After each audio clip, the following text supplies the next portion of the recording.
Okay, तर पुन्हा एकदा सर्वांना गुड मॉर्निंग. काल आपण पॉवर पॉईंट प्रोग्राम जो होता तर ते शिकायला सुरुवात केली होती आणि त्यातला डे 1चा पहिला पार्ट आपण शिकून घेतलेला आहे, ज्याच्या माध्यमातून आपण फॉर्मॅटिंग स्किल्स असतील किंवा डिझायनिंग स्किल्स असतील तर ते कसं आपण यूज करायचं, स्पेशली स्लाईड्स कशा घ्यायच्या, स्लाईड्समध्ये टायपिंगचं काम कसं करायचं, वेगवेगळ्या शेप्सचा वापर कसा करायचा, तर ह्या काही फंडामेंटल गोष्टी आहेत त्या आपण शिकून घेतलेल्या आहेत. आज त्याच्याच पुढचा आपल्याला टॉपिक आहे तो कव्हर करायचा आहे. म्हणजे आज डे 2 जो आहे त्याच्यामध्ये पॉवर पॉईंट ॲप्लिकेशनचं जे हायलाईट पॉईंट आहे, म्हणजे त्याच्यात ॲनिमेशन्स कसे करायचे, त्याच्यानंतर स्लाईड शोचा सेटअप कसा करायचा, ट्रान्झिशन इफेक्ट कसे अप्लाय करायचे, तर ह्या काही महत्त्वाच्या गोष्टी ज्या आहेत त्या आपण आज कव्हर करणार आहोत. आपण समजा आज पाहूया नेमकं काय काय शिकून घ्यायचं आहे. तर आज आपला डे 2 आहे.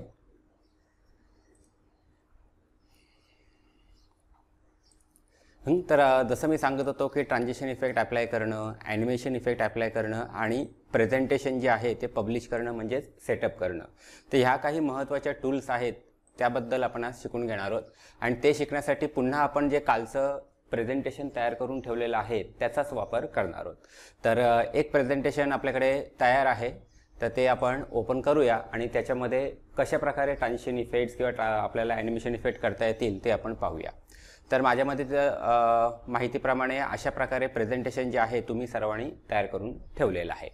आता हे जे काही प्रेझेंटेशन आहे याच्यामध्ये आपण डिझायनिंगचं काम करण्यासाठी होम टॅब, त्याच्यानंतर वेगवेगळ्या आपल्याला शेप्स असतील, स्मार्टर्स असतील किंवा मग तुमचे पिक्चर्स असतील ते करण्यासाठी आपण इन्सर्ट टॅबचा वापर केला. त्याच्यानंतर आपण डिझाईन टॅबचा वापर करू शकतो स्लाईडला रेडीमेड डिझाईन करण्यासाठी, जे नंतरच्या पुढच्या ॲक्टिव्हिटीमध्ये आपण करणार आहोत. त्याच्यानंतर आज आपल्याला जे शिकायचं आहे ते आहे ट्रान्झिशन, ॲनिमेशन आणि स्लाईड शो. या 3 टॅब आपल्यासाठी महत्त्वाचे आहेत. ओके, आता ट्रान्झिशन शब्दाचा अर्थ काय होतो? ट्रान्झिशन म्हणजे बदल होणं.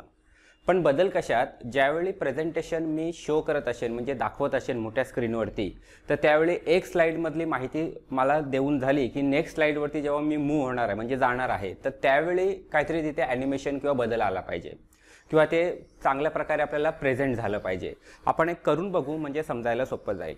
समजा प्रेझेंटेशन मी अशा प्रकारे चालू केलं, फुल स्क्रीन चालू केल्यानंतर ही पहिली स्लाईड आपल्याला टायटल स्लाईड दिसते. याची माहिती देऊन झाल्यानंतर जेव्हा ॲज अ प्रेझेंटर म्हणून मी पुढच्या स्लाईडवरती जाणार आहे, पुढच्या स्लाईडमध्ये जाण्यासाठी एंटर बटन दाबलं की लगेच पुढची स्लाईड आली. पण एक स्लाईड जाऊन दुसऱ्या स्लाईड येण्यामध्ये काहीतरी मला एखादा इफेक्ट हवा आहे. तो जो इफेक्ट असतो त्याला म्हणायचं ट्रान्झिशन इफेक्ट. आता हे आपण ट्रान्झिशन इफेक्ट अप्लाय कसं करायचं? सर्वप्रथम तुम्ही त्या स्लाईडची निवड करा ज्या स्लाईडला इफेक्ट तुम्हाला द्यायचा आहे. त्याच्यानंतर ट्रान्झिशन टॅबमध्ये जा आणि ट्रान्झिशन टॅबमध्ये तुम्हाला इफेक्टची गॅलरी असते आणि ह्या इफेक्टच्या गॅलरीमध्ये खूप सुंदर असे काही ट्रान्झिशन इफेक्ट आहेत ते आपल्याला दिलेले आहेत. त्यातला एक इफेक्ट आपण उदाहरणासाठी घेऊया. उदाहरणासाठी हा कन्व्हेअर नावाचा एक मी समजा घेतो. हे बघा, अशा प्रकारे स्लाईड आपल्यासमोर आली.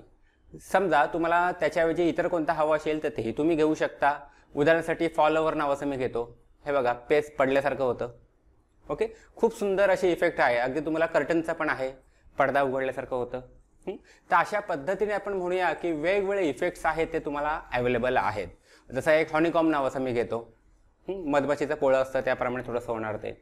ठीक आहे, तर असे हे इफेक्ट्स आपल्याला दिसतात. पण हा इफेक्ट आता लागू कुठे झाला? तर तुम्ही निवडलेली जी स्लाईड होती त्याला तो लागू झाला आहे, बाकीच्या स्लाईड्सना नाही.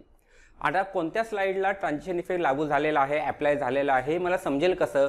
तुम्ही तो स्लाईडचा नंबर पहा. इथे जसा 1 नंबर आपल्याला दिसतोय, 1 नंबरच्या खाली एक छोटासा स्टार आलेला आहे. त्या स्टारचा अर्थ असा आहे की तिथे ट्रान्झिशन इफेक्ट लागू झाला आहे. पण मला समजा हा सेम इफेक्ट सर्व स्लाईडना लागू करायचा असेल तर काय करायचं? एकदम सिंपल आहे. तुम्हाला आवडता जो कोणताही ट्रान्झिशन इफेक्ट आहे त्याची सर्वप्रथम निवड करा. निवड केल्यानंतर मग तुम्हाला इथे इफेक्टचे काही एक्स्ट्रा ऑप्शन पण असतात. आपण आणखी एखादा वेगळा इफेक्ट घेऊ म्हणजे ऑप्शन्स समजायला आपल्याला आणखी सोपं जाईल. समजा हा पुश नावाचा मी एक इफेक्ट घेतला. पुश म्हणजे ढकलणं. ओके, त्या पुशमध्ये बघा तुम्हाला इतर काही ऑप्शन्स पण आहेत.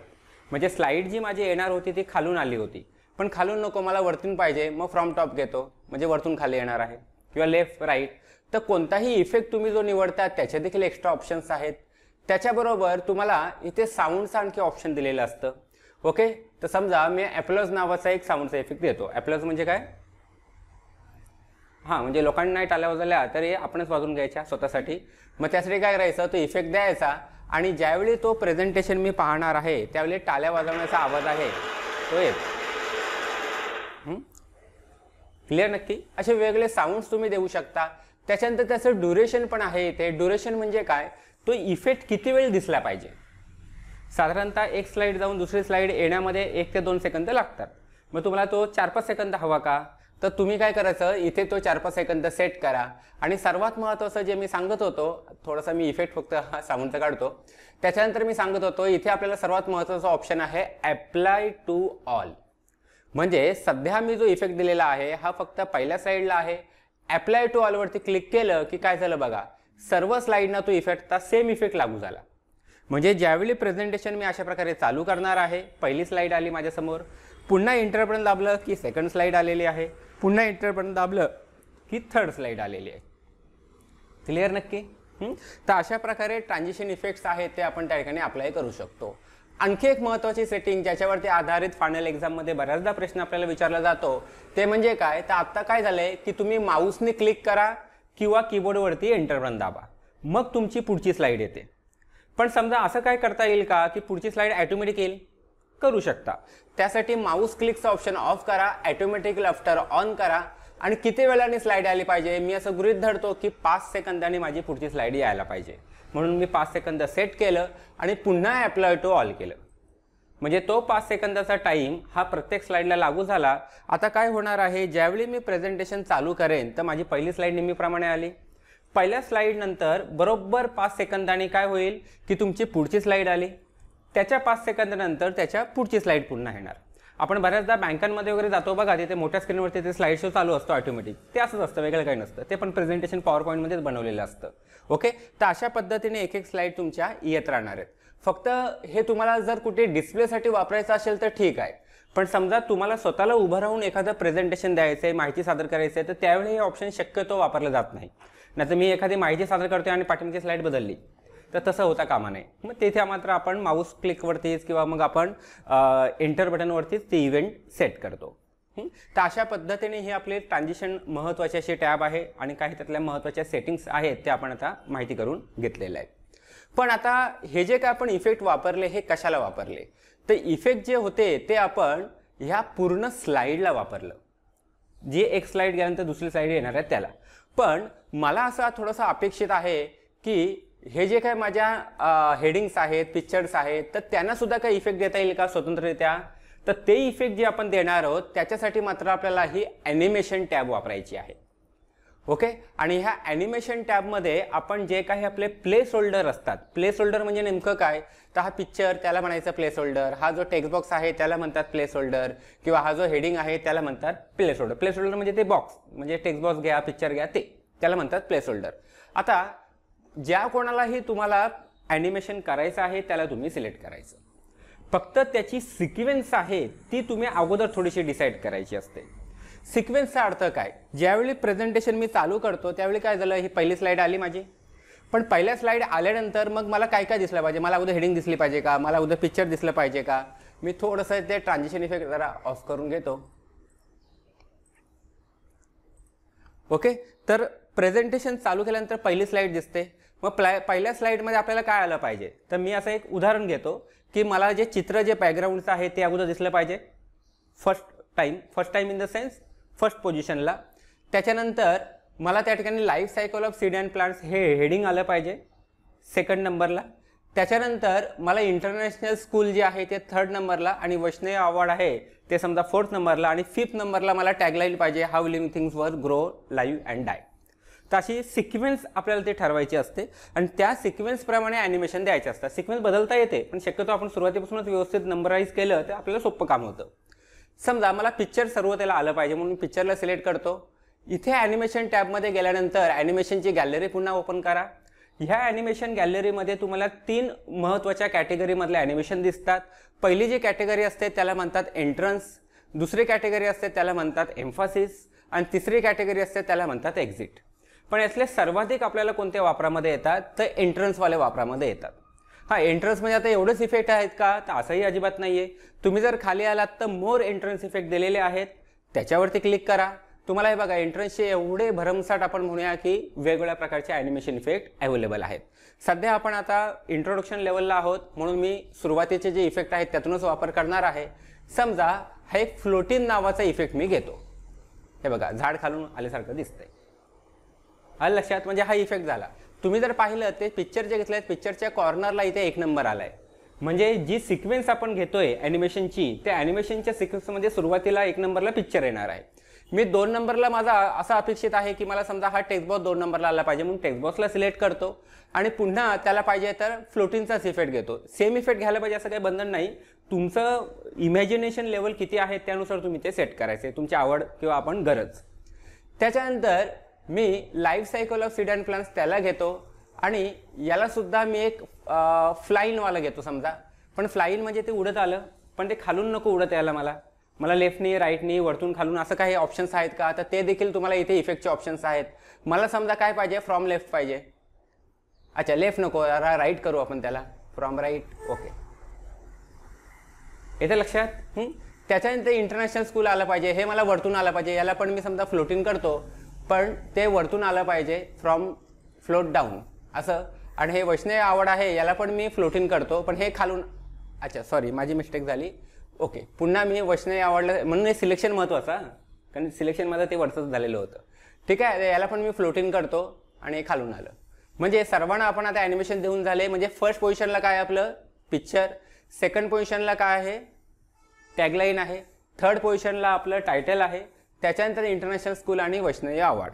आता जर मी प्रेझेंटेशन चालू केलं तर काय झालं स्लाईड तर आली. एंटर बटन दाबल्यानंतर आता पहिलं काय येणार दिसेल आपल्याला पिक्चर. पिक्चर नंतर आपले टॅगलाईन येते. टॅगलाईन नंतर मग आपलं येतं life cycle of seed and plants, त्याच्यानंतर इंटरनॅशनल स्कूल आणि वैष्णवी अवॉर्ड. क्लिअर नक्की? तर अशा पद्धतीने आपल्याला ॲनिमेशनची सिक्वेन्स ठरवून ते जे काय ॲनिमेशन्स आहेत ते आपल्याला त्या ठिकाणी द्यायचे असतात. आता पुन्हा मी समजा नेक्स्ट स्लाईडला जातो. नेक्स्ट स्लाईडला पुन्हा तुमचा प्लेस होल्डर जे काय ते सिलेक्ट करा. ओके आणि त्याला तुम्ही अप्लाय करू शकता. आता ज्यावेळी आपल्याला बुलेट लिस्ट असते त्या बुलेट लिस्टला आपल्याला आणखी एक ऑप्शन वापरता येतं किंवा त्याचा वापर करता येतो. उदाहरणासाठी समजा मी हा टेक्स्ट बॉक्स सिलेक्ट केला ज्याच्यामध्ये बुलेटची लिस्ट आहे म्हणजे यादी आहे. त्याच्यामध्ये समजा हा फ्लाईनवाला इफेक्ट दिला पण हे सर्वचे सर्व बुलेट एकत्र आले ना. तर कधी कधी तुम्हाला एक्स्ट्रा ऑप्शन पण इथे दिलेले असतात. आता याच्यात ते इफेक्ट ऑप्शनमध्ये गेल्यानंतर बाय पॅराग्राफ असा ऑप्शन आहे बघा. म्हणजे एक एक असं येणार. म्हणजे हे काही एक्स्ट्रा ऑप्शन असतात जे तुम्ही ट्राय करून नंतर बघा. ओके किंवा समजा स्मार्ट आर्ट आहे. स्मार्ट आर्टमध्ये समजा हा माझा स्मार्ट आर्ट आहे त्याला इफेक्ट देतो. त्याला इफेक्ट देताना मी समजा हा फेड नावाचा इफेक्ट देतो. हे बघा असं. पण एकत्र ते नको यायला मला सेपरेट यायला हवं. मग पुन्हा इफेक्ट ऑप्शनमध्ये जा 1 by 1 करा 1 2 3 4 म्हणजे सिक्वेन्स प्रमाणे येणार ते. तर असे इफेक्ट आपल्याला अप्लाय करता येऊ शकतील. ओके तर हे सर्व आपले इफेक्ट झाले. इफेक्टमध्ये आपल्याला दुसरं महत्त्वाचं असतं ते म्हणजे ड्युरेशन आणि डिले. म्हणजे तो इफेक्ट किती तुम्हाला वेळ राहिला पाहिजे ते ऑप्शन दिलेला आहे डिले. म्हणजे काय तर पहिला इफेक्ट येऊन गेला की आपल्याला जो दुसरा पुढचा इफेक्ट येणार आहे त्याच्यामध्ये किती तुम्हाला आणखी टायमिंग थांबायचं आहे त्याला म्हणतो डिले आपण. ओके तर ते ऑप्शन दिलेलं आहे. तुम्हाला मल्टिपल ॲनिमेशनसुद्धा देता येतात एकाच आयटमला पण मी आत्ता त्याच्यात जात नाही. आपण जेव्हा ॲडव्हान्स लेवलला थोडंसं मी एक लेक्चर घेणार आहे तर त्यावेळी तुम्हाला ते दाखवणार आहे. सध्या फक्त एक आपण इंट्रोडक्शन किंवा आपण बिगिनर लेवलला आहोत म्हणून त्याप्रमाणे एवढे इफेक्ट जे आहेत ते आपल्याला देता यायला हवेत. क्लिअर नक्की? म्हणजे आता आपण डिझाईन करून घेतलं त्याला ट्रान्झिशन इफेक्ट दिले ॲनिमेशन इफेक्ट दिले. आता पुढची स्टेप असणार ती म्हणजे स्लाईड शोचा सेटअप करणं. स्लाईड शोमध्ये तुम्हाला काय काय महत्त्वाचं आहे तर स्लाईड शो तुम्हाला दाखवायचा आहे म्हणजे प्रेझेंटेशन जे दाखवायचं आहे ते कसं दाखवायचं आहे तर from beginning from current slide. Beginning म्हणजे पहिल्या स्लाईडपासून की करंट म्हणजे जे सिलेक्टेड स्लाईड आहे तिथपासून सुरू करायचं आहे. तर मला समजा पहिल्या स्लाईडपासून सुरू करायचं आहे फ्रॉम बिगिनिंग. प्रेझेंटेशन माझं चालू झालं एक एक माहिती मी सादर करणार आहे. प्रेझेंटेशन चालू असताना जर ते बंद करायचं असेल तर एस्केप की दाबायची म्हणजे आपण पुन्हा काय येतो बाहेर येतो. त्याच्यानंतर प्रेझेंटेशन जर ही सिलेक्टेड स्लाईड आहे तिथपासूनच सुरू करायचं आहे तर फ्रॉम करंट स्लाईड म्हणजे त्या स्लाईडपासूनच तुमचं प्रेझेंटेशन आहे ते चालू होणार आहे. आता शक्यतो ह्या बटनांच्या ऐवजी तुम्ही शॉर्टकटचा वापर करू शकता. प्रेझेंटेशन पहिल्या स्लाईडपासून चालू करायचं असेल तर F5 दाबायचं. जर प्रेझेंटेशन सिलेक्टेड स्लाईडपासून चालू करायचं असेल तर शिफ्ट आणि F5 दाबायचं. तर ह्या त्याच्या शॉर्टकट कीज आहेत. त्याच्यानंतर आपल्याला इथे आणखी काही एक ऑप्शन दिलेलं आहे जे आपल्यासाठी महत्त्वाचं आहे ते हाईड स्लाईड. समजा ही तिसरी स्लाईड आहे ती मला दाखवायची नाही आहे माझ्या ऑडियन्सला पण त्याला मला डिलीट पण नाही करायचं आहे. मी काय करतो त्या स्लाईडला राईट क्लिक करतो आणि काय ऑप्शन आहे हाईड स्लाईड. म्हणजे तिथे 3 वरती बघा एक क्रॉसमार्कचं बटन आलेलं आहे, म्हणजे एक लाईन आलेली आहे. याचा अर्थ काय, तर ती स्लाईड हाईड झाली. म्हणजे माझी ही सेकंड स्लाईड आहे. हे सेकंड स्लाईड्सपासून मी समजा प्रेझेंटेशन चालू केलं, ही सेकंड स्लाईडचं कंटेंट आहे माझं. ओके, आणि त्याच्यानंतर पुढची स्लाईड येणारच नाही, डायरेक्ट 4th स्लाईड आली. आलं लक्षात नक्की. तर अशा प्रकारे स्लाईडला आपल्याला त्या ठिकाणी हाईड करता येऊ शकतं. इतरही काही ऑप्शन्स आहेत, ऑफकोर्स ते तेवढेशे वापरामध्ये आत्ता आपल्याला येणार नाही आहेत. त्याच्यानंतर आहे रिव्ह्यू. रिव्ह्यूमध्ये एकच टूलबार आहे, स्पेलिंग आणि ग्रामर, जे वर्डमध्ये सुद्धा शिकलो होतो, एक्सेलमध्ये त्याचा अभ्यास आपण केला होता. व्ह्यू टॅब मात्र महत्त्वाची आहे, कारण व्ह्यू टॅबमध्ये जे प्रेझेंटेशन व्ह्यू आहेत त्यांचा वापर आपल्याला सतत करायचा असतो. आणि सर्वात महत्त्वाचं म्हणजे एक्झाममध्ये तुम्हाला जे पॉवर पॉईंटवर आधारित प्रॅक्टिकलचे प्रश्न येणार आहेत, त्या प्रत्येक प्रश्नामध्ये तुम्हाला व्ह्यूज जे आहेत ते बदल करायला सांगतात. व्ह्यू म्हणजे पाहणं. आता सध्या जो आपण व्ह्यू पाहतो हा नॉर्मल व्ह्यू. नॉर्मल व्ह्यूमध्ये स्लाईडचे जे छोटे छोटे चित्र आहेत ते आपल्याला दिसतात, आणि एखादा आपण स्लाईड निवडली की ते मोठी राईट साईडला दिसते, ज्याला एडिटिंग व्ह्यू म्हणतात. त्याच्यानंतर आउटलाईन व्ह्यूमध्ये गेलात की तुम्हाला स्लाईडचे जे आउटलाईन्स आहेत ते दिसतात. आता इथे आउटलाईन दिसत नाहीत कारण आपण कस्टम डिझाईन केलेलं आहे. तुम्ही जर त्यांचे रेडीमेड आपण लेआउट घेतले तर त्याच्यात ती नावं दिसतात. त्याच्यानंतर स्लाईड सॉर्टर व्ह्यू हा महत्त्वाचा असतो, ज्याच्या मदतीने स्लाईडला आपल्याला सॉर्टिंग करता येतं. सॉर्टिंगचा अर्थ काय ते लक्षात घेऊया. समजा ही स्लाईड जी आहे ती मला इथे पाहिजे सुरुवातीला, म्हणजे ही आता 5 नंबरची स्लाईड आहे, ही 7 नंबरची आहे, पण 7 नंबरच्या स्लाईडला मला 5 नंबरच्या जागी बसवायचं आहे. मग काय करायचं, खेचायचं आणि बसवा इकडे. म्हणून त्याला सॉर्टिंग व्ह्यू म्हणतात. म्हणजे सर्व स्लाईड तुम्हाला एकत्र दिसतात, आणि एकत्र दिसल्यामुळे तुम्हाला त्याला मुवमेंट करायला अत्यंत सोपं जातं. क्लिअर नक्की. तर अशा पद्धतीने आपल्याला स्लाईड सॉर्टर व्ह्यू आहे. एक नोट्स पेज व्ह्यू असतो, हा पण अतिशय महत्त्वाचा जर तुम्ही प्रेझेंटेशन देणार असाल तर. आता तुम्ही जर कधी पाहिलंय का, म्हणजे प्रेझेंटेशन देताना कोणाला, तर तो व्यक्ती माझ्यासारखा आता उभा आहे, म्हणजे तुमच्या फेसिंगला उभा असतो, पण प्रेझेंटेशनची स्क्रीन आहे ती मागे असते. जनरली त्याच्याकडे लॅपटॉप असतो, बरोबर आहे. तो प्रेझेंटेशन देताना स्क्रीनकडे कधीच बघत नाही, मोठ्या स्क्रीनकडे. तो त्याच्या लॅपटॉपमध्ये बघत असतो, आणि लॅपटॉपमधून तो चेंज करत असतो. पण लॅपटॉपमध्ये जे काही प्रेझेंटेशन दिसणार आहे, तर प्रेझेंटेशन दिसताना त्या स्लाईडच्यावर आधारित जी काही माहिती आहे त्या माहिती त्याला जेव्हा ती एक्सप्लेन करायची असते, तर ती एक्सप्लेन करण्यासाठी लागणारी माहिती तो इथे टाईप करून ठेवतो. प्रेझेंटेशन जेव्हा चालू केलं जातं लॅपटॉपमधून, तर मोठ्या स्क्रीनवरती फक्त तुम्हाला स्लाईडच ही दिसते पडद्यावरती, पण त्याच्या लॅपटॉपवरती मात्र ती स्लाईड पण दिसते, आणि खाली त्याने टाईप करून ठेवलेल्या नोट्स पण दिसतात. म्हणजे त्याला एक्सप्लेनेशनला सोपं जातं. क्लिअर नक्की. तर त्यासाठी हे नोट्स पेज व्ह्यू आहे. एक रीडिंग व्ह्यू असतो, ज्याच्यामध्ये आपण एखादा जसं पुस्तक वाचतो ना, तर त्याप्रमाणे तो व्ह्यू दिसतो, पण त्याचा वापर पॉवर पॉईंटमध्ये तितकासा होत नाही. त्यातले सर्वात महत्त्वाचे म्हणजे नॉर्मल व्ह्यू आहे, स्लाईड सॉर्टर व्ह्यू आहे, आणि नोट्स पेज व्ह्यू आहे. ओके, तर हे आपले सर्व व्ह्यू आहेत. बाकीचे ऑप्शन तसे काही एवढे महत्त्वाचे नाहीत. म्हणजे आज आपण ट्रान्झिशन इफेक्ट पाहिले, ॲनिमेशन इफेक्ट पाहिले, स्लाईड शो पाहिलं, रिव्ह्यू टॅब आणि व्ह्यू टॅब. तर अशा रीतीने आपलं हे प्रेझेंटेशन जे आहे ते खूप सुंदररित्या आपण त्या ठिकाणी डिझाईन करू शकतो, आणि त्याला खुलवण्यासाठी पुन्हा ट्रान्झिशन किंवा ॲनिमेशन चा वापर जो आहे तो प्रभावीपणे करू शकतो. क्लिअर एवढं. मग आत्ता आणखी काय डाऊट असेल तर प्लीज विचारा, आपण ते क्लिअर करूया. आणि मग आपल्याला आज जे प्रेझेंटेशन तुम्ही काल सेव्ह करून ठेवलेलं आहे, तर त्या प्रेझेंटेशनमध्ये तुम्हाला आज ट्रान्झिशन इफेक्ट द्यायचे आहेत, ॲनिमेशन इफेक्ट द्यायचे आहेत, त्याच्यात आणखी काय छोटं मोठं काय बदल करायचे आहेत ते तुम्ही करून घ्या, आणि मग ती आज आपल्याला फायनल करायचं आहे. क्लिअर. ठीक आहे. मग आता काय डाऊट्स? काहीच नाही. खूप चांगलं ते समजलं.